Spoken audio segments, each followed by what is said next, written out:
হরে কৃষ্ণ, রাধে রাধে। সুধী কৃষ্ণ ভক্ত, গৌর ভক্ত, হরিভক্ত, আমার মা সকল, বাবা সকল, আপনাদের প্রত্যেকের চরণে আমার সশ্রদ্ধ প্রণাম জানাই আমার সাধুগুরু বৈষ্ণব মণ্ডলীর চরণে। অনলাইনে উপস্থিত যত আমার দাদা মায়ের, আত্মীয় স্বজন, ভাই বন্ধু, ভক্ত, শ্রোতা, সাধুজনা, গুণীজনা রয়েছেন, আপনাদের প্রত্যেকের চরণে সশ্রদ্ধ প্রণাম, অন্তরঙ্গ স্থল থেকে অনেক অনেক ভালোবাসা, অভিনন্দন। বলুন আপনারা কেমন আছেন? আশা করি প্রাণ গোবিন্দ রাধারানী কৃপায় সকলেই ভালো আছেন। আমিও আপনাদের অনেক অনেক আশীর্বাদ, ভালোবাসায় খুব ভালো আছি। তো আজকে আপনাদের সামনে যে ভিডিওটি আমি তুলে ধরবার চেষ্টা করছি, আমাদের দেহের মধ্যে কতগুলি নারী রয়েছে, তাদের কাজগুলো কি কি, নারী কিভাবে চিনব, নারী চিনার উপায় কি, কোন নারীকে ধরে কি কার্য করব, কোন নারীকে ত্যাগ করব, কোন নারীকে আমরা টানবো। তো এই যে নারীগুলো, এদের মধ্যে প্রধান প্রধান নারীগুলি কি আর তাদের নামগুলো কি কি। তো চলুন আজকে আমরা চটপট ভিডিওতে প্রবেশ করি। আপনাদের কাছে অনুরোধ থাকছে ভিডিওটা একদম স্কিপ না করে পুরো ভিডিওটা দেখুন। আর যদি ভিডিও দেখে ভালো লাগে অবশ্যই চ্যানেলে লাইক, শেয়ার, কমেন্ট করে চ্যানেলটি সাবস্ক্রাইব করে পাশে থাকুন। প্রেম সে বলো রাধে রাধে। তো আমাদের মানব দেহের মধ্যে 3.5 কোটি নারী রয়েছে।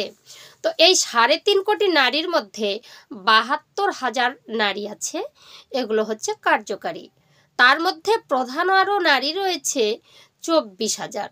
তার মধ্যে 14টি নারী পুরো গুরুত্বপূর্ণ নারী। এই নারীগুলোর নাম কি কি? ইরা, পিঙ্গলা, সুষমা। এছাড়া রয়েছে গান্ধারী, হস্তজিহ্বা, কুহু, উষা, শঙ্কিনী, পুষ্পা, হস্তিনী, পয়সিনী, বারুণী, অনুমভূষা আর বিষভদ্রী ও যশস্বিনী। এই যে 14টি নারী, এই 14টি নারী আমাদের দেহের মধ্যে খাদ্য, শ্বাস প্রশ্বাস, নানা রকমের সমস্ত রক্ত আদান প্রদান, সমস্ত কিছু কার্য করে থাকে। তাই এই 14টা নারী আমাদের শরীরের মধ্যে অত্যন্ত গুরুত্বপূর্ণ নারী, সমস্ত কার্য সম্পাদন করবার জন্য। এদের মধ্যে প্রধান 3টি নারী হলো ইরা, পিঙ্গলা আর সুষমা। বাম দিকের নারী, সেটি ইরা বা চন্দ্রনারী বলা হয় যায়। আর ডান দিকে যে নারীটা প্রবাহিত হয় সেটিকে পিঙ্গলা বা সূর্য নারী বলা হয়। মাঝ বরাবর যে নারীটি, সেটি হচ্ছে চক্রভেদী নারী বা সুষমা নারী বলা হয়ে থাকে। তাহলে আমরা কোন নারীকে ধরে সাধনার জগতে যাব? ইরা, পিঙ্গলাকে ধরে আমরা সাধন জগতে যাব। কেন? সুষমা নারী যে চক্রভেদী নারী, সে ত্রিবেণী থেকে একদম লাস্ট পর্যন্ত, দেহের শেষ পর্যন্ত, যেখানে আমাদের পায়খানাদ্বার, পেশাবধারের মাঝখানে কুলকুণ্ডলিনী হিসাবে ঘুমন্ত অবস্থায় রয়েছে, তাকে যদি জাগ্রত করতে পারি সুষমা নারী, তাহলে আমরা ব্রহ্মদ্বারে পৌঁছে যেতে পারবো, যেখানে আমরা পৌঁছে গেলে আর মানবজনিতে ফিরতে হয় না। তাকে আমরা, এই সুষমা নারীকে অজনী নারী বলি। এই দেহে যদি একবার সুষমা নারী জাগ্রত হয়ে যায়, তাহলে আমাদের এই দেশে আর ফিরতে হয় না, আমাদের মর্তলোকে আর বারে বারে ঘুরে আসতে হয় না। তো সুষমা নারীকে আমরা কিভাবে জাগ্রত করব? নানান কৌশল রয়েছে। তো এই যে প্রধান 3টা নারী, এই 3টা নারীকে কি করে আমরা কাজে লাগাবো? তো ইরা নারী বা চন্দ্র নারী, একে যদি মহিলা মানুষ হয়ে থাকে, মেয়ে মানুষ, এই নারীর শ্বাস প্রশ্বাস যদি যাতায়াত করে, নারীদের অত্যন্ত শুভ বলে গণ্য করা হয়। আর পিঙ্গলা নারী যদি পুরুষের ক্ষেত্রে যদি কোনো জায়গায় শুভ কাজে যাত্রা করে, যদি পিঙ্গলা নারী ডান দিকের শ্বাস প্রশ্বাস যদি ভালো চলে, তাহলে অত্যন্ত শুভ বলে গণ্য করা হয় যায়। এইবার চক্রভেদী নারী, সুষমা নারী জাগ্রত করতে যদি পারি, তাহলে সপ্তচক্র আমরা ভেদ করতে পারি। সপ্তচক্র ষষ্ঠ চক্র ভেদ করে সপ্তম চক্রে পৌঁছে যেতে পারি, যেটাই ব্রহ্মদ্বার। এটাকে ব্রহ্মদ্বার নারীও বলা হয় যায়, ব্রহ্মদরজা খোলার নারী বলা হয়ে থাকে। তো একজনা বলেছিলেন যে শ্বাস প্রশ্বাসকে আমরা কিভাবে কাজে লাগাবো, ইরা পিঙ্গলাকে কিভাবে কাজে লাগাবো?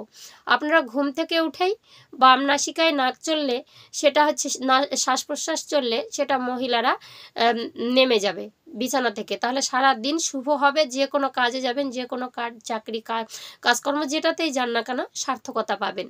পুরুষের ক্ষেত্রে দক্ষিণ দিকে ডান নাকের শ্বাস প্রশ্বাস যখনই চলবে, তখনই বিছানা থেকে নেমে গেলে ইষ্টমন্ত্র জপ করুন, বেরিয়ে যান, সমস্ত কাজে আপনার সফলতা অর্জন করতে পারবেন। 2 নাকের নিঃশ্বাস যদি একসঙ্গে চলে, তাহলে সেটাকে বলা হয় যে সমান শ্বাস, সমান শ্বাসে আমরা চলতে পারবো না, তাহলে আমাদের দেহের ক্ষতি হবে বা যাত্রা অশুভ হবে।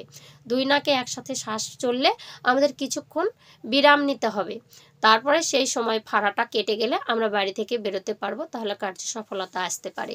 যদি গাড়িতে চড়তে চান, পুরুষের ক্ষেত্রে ডান নাসিকায় শ্বাস চলতে হবে, মহিলার ক্ষেত্রে বাম নাসিকায় শ্বাস চলতে হবে। কার্যক্ষেত্রে গেলেও তাই, কিন্তু শনিবার, মঙ্গলবার, বৃহস্পতিবারে এই দিন শ্বাসের গতি পরিবর্তন করতে হবে। পুরুষের ক্ষেত্রে বাম নাসিকায় আর মহিলার ক্ষেত্রে ডান নাসিকায় শ্বাস বহন করতে হবে, তাহলে অত্যন্ত শুভ বলে গণ্য করা হয়। এবার নিজের শ্বাস যদি ঠিক কালে, মানে পুরুষ নারীর ক্ষেত্রে যে শ্বাসের কথা বললাম, সেই ক্ষেত্রে যদি খাবার দাবার গ্রহণ করেন, মাছ মাংস ইট পাথর সব হজম হয়ে যাবে। আর শ্বাস যদি উল্টা পাল্টা থাকে, তাহলে কলাই খেলে ডায়রিয়া হবে, নানা রকম এইরকম সিস্টেম রয়েছে। এগুলো কে বলেছে? এগুলো প্রাচীন সাধকগণ বলেছেন। এগুলো কোথায় পেয়েছি? এগুলো সদ্গুরুর কাছে পাওয়া যায়। তো এগুলোই হচ্ছে আমাদের জ্ঞানের ভাণ্ডার বা কুণ্ডলিনী শক্তি জাগ্রত করবার নিশানা বা জ্ঞান। তো এগুলো যদি আমরা জানতে পারি, তাহলে আমরা প্রাণায়াম, ধ্যান এগুলোর মাধ্যম দিয়ে কুণ্ডলিনীকে জাগ্রত করতে পারবো। আর কুণ্ডলিনী জাগ্রত হয়ে গেলে আমাদের সুষুম্না নাড়ি চেতন হয়, সুষুম্না নাড়ি চেতন হয়ে গেলে আমরা ব্রহ্মদ্বারে পৌঁছে যেতে পারি। তো আজকের ভিডিওটা এই পর্যন্ত রাখছি। এই যে আমি নারীগুলোর কথা বললাম, এগুলো আপনারা ধ্যান দিয়ে শ্রবণ করবেন, তাহলে আমরা চিনতে পারবো নারী কি। হরে কৃষ্ণ।